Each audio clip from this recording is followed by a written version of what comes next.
ቆይ ከጫፍ እስከ ጫፍ ነው እንደምትሄደው? አሎ 4 ኪሎ 6 ኪሎ መገናኛ ስቴዲየም አሎ የነሽ ናት ግቢ ሳሊተም ረጀሞ ሜክሲኮ ግባባ ገንሽ አባ ግቢ ቃሊቲ ቦሌ ሳሪስ ፍላንስ የነሽማ ግቢ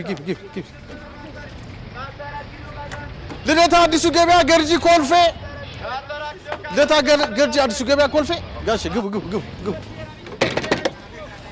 ምንድነው? ቆይ ሰዓት ሙሉ ቁጭ ብለን ቆይ ከጫፍ እስከ ጫፍ ነው እንደምትሄደው? ምንድነው? መረጋጋት ተረጋጉ። እነዚህ ሁሉ አዲስ አበባ ላይ የሚገኙ የአዋጭ ቅርንጫፍ ቢሮዎች ናቸው።